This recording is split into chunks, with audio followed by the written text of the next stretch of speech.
안녕하세요. 요셉이 감옥에서 두 관원장을 섬깁니다. 오늘 본문은 창세기 40장 1절에서 8절입니다.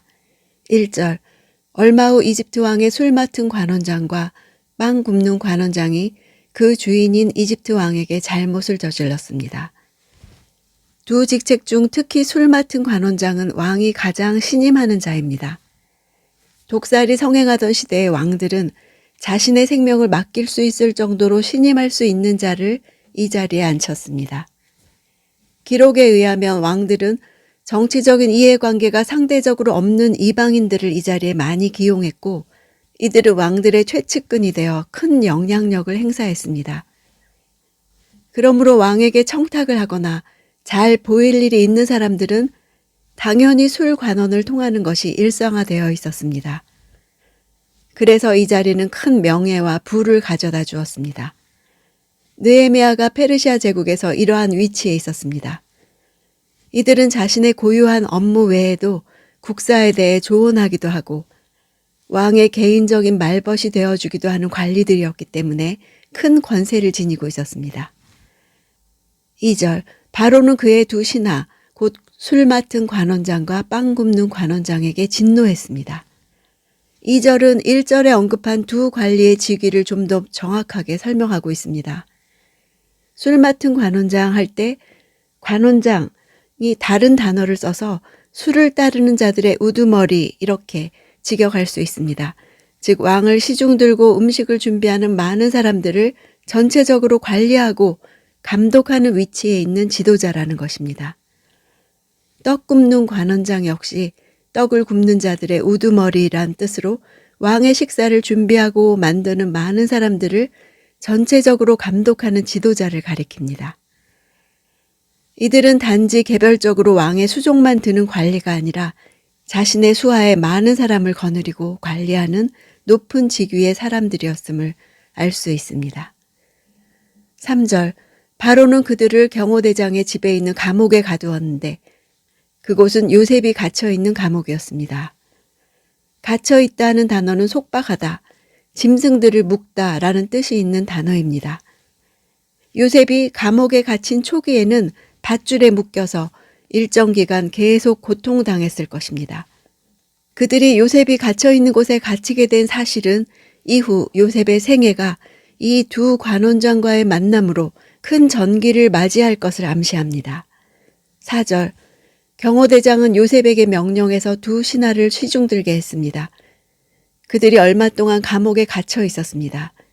경호대장은 이미 요셉의 성실함을 익히 알고 있었기에 그에게 두 관원장을 섬기도록 명령했습니다.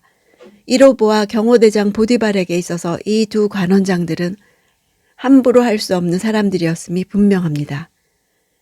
즉 죄수들임에도 불구하고 요셉으로 하여금 시중들게 한 것을 보면 이들이 죄의 혐의를 받아 옥에 갇히긴 했지만 아직은 판결이 이루어지지 않아 복직될 가능성이 남아있는 미결수였던 것으로 추정할 수 있습니다. 5절.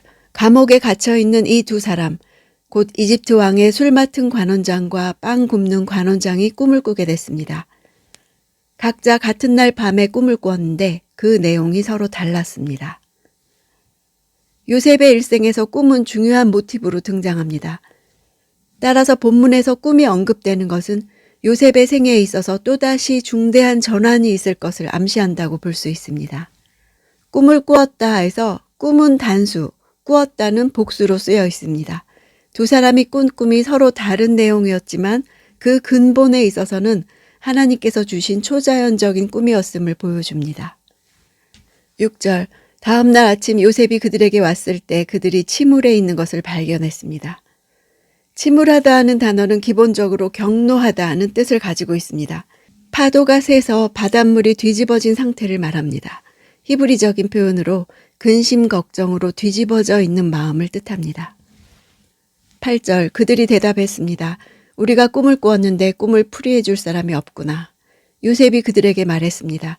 꿈을 풀이하는 것은 하나님께 달린 일이 아니겠습니까? 꿈꾸신 것을 제게 말씀해 보십시오.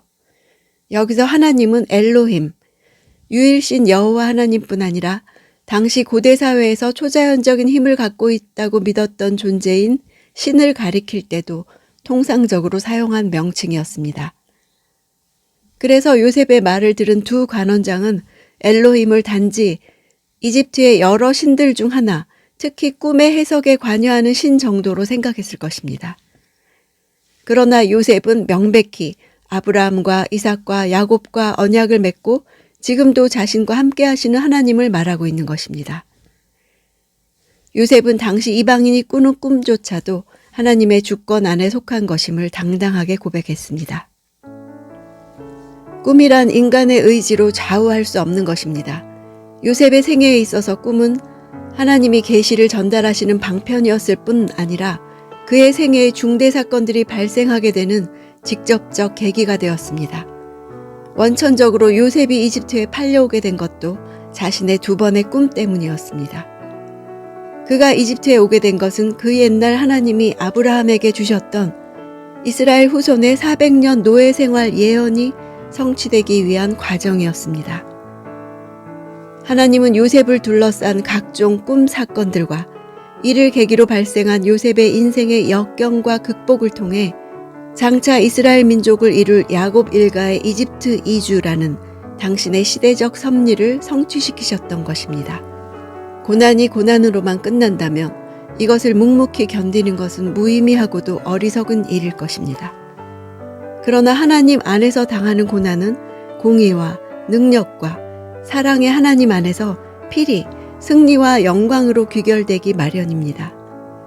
현재 고난 중에 있어도 훗날 필히 승리할 것을 믿고 오히려 고난 중에 더욱 순결해지고 더욱 굳세어지기를 간절히 원합니다.